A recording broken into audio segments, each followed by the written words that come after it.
Look at this. Decades of rust. This blade hasn't seen sunlight in years, and most people would throw it straight in the bin. But I'm not reaching for a chemical stripper. I'm reaching for a potato. What you're watching right now is not a trick. That color change is iron oxide rust being chemically extracted from steel. And the agent pulling it out is oxalic acid, a naturally occurring molecule locked inside every single potato in your kitchen. The restoration world is quietly moving away from toxic mineral spirits and industrial solvents. Because organic chemistry, the kind already happening inside your food, can do the same job without the fumes, without the hazardous waste, and without destroying the metal underneath. Today I'm going to show you exactly how it works at the molecular level. Here's what's actually happening at the microscopic level. Rust is iron oxide iron atoms that have bonded with oxygen from air and water. Oxalic acid molecules are shaped in a very specific way that allows them to reach in and grab those iron ions directly. Scientists call this chelation from the Greek word for claw. The acid forms a tight ring structure around the iron atom and physically pulls it away from the metal surface. Now compare this to industrial rust removers. Many use strong mineral acids or aggressive salt compounds that don't selectively target rust. They attack everything, including the healthy steel underneath. That's what causes pitting. That's what destroys the surface texture of an antique blade forever. Oxalic acid is precise.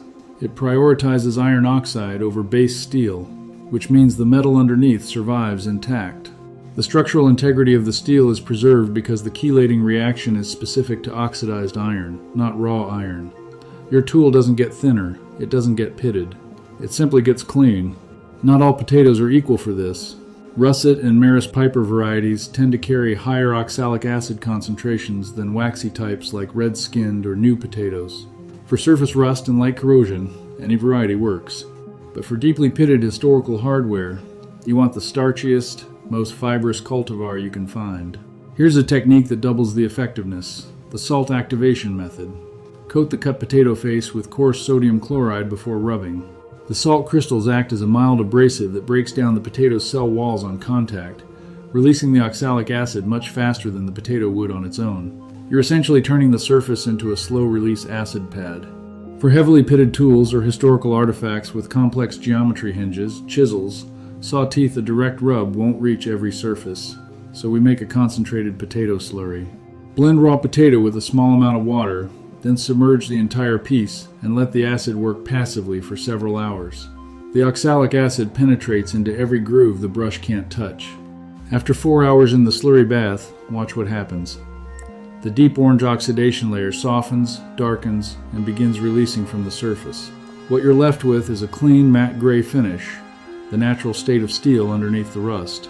No scratching, no grinding, no structural loss. There's one step most tutorials skip, and it matters. Neutralization. Once the rust is gone, the acid is still active on the surface. If you leave it, it will start reacting with the bare steel beneath. Mix 1 tablespoon of baking soda in a cup of water, wipe the tool down thoroughly, and the pH is immediately neutralized. The acid reaction stops on contact. A 500 milliliters bottle of commercial rust converter costs between $8 and $15, contains phosphoric acid, and requires gloves, ventilation, and hazardous disposal. 1 large potato, about 30 cents, produces 0 toxic waste. Can be composted when you're done. For a home workshop restoring tools on a regular basis, the economics are obvious. When you pour chemical rust stripper down the drain, phosphoric and hydrochloric compounds enter the water table. Municipalities classify them as hazardous waste. Potato-based cleaners break down as food organic matter. They can go directly into compost or drain safely with water. The ecological cost is essentially 0. And the potato isn't alone.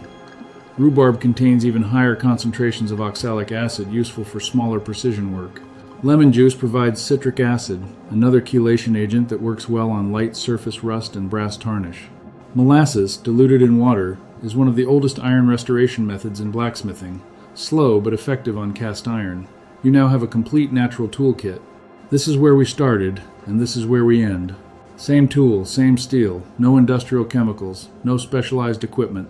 Just oxalic acid, a potato, and an understanding of what organic chemistry can actually do. If you've got corroded tools sitting in a drawer right now, you already have everything you need to restore them. Go try it.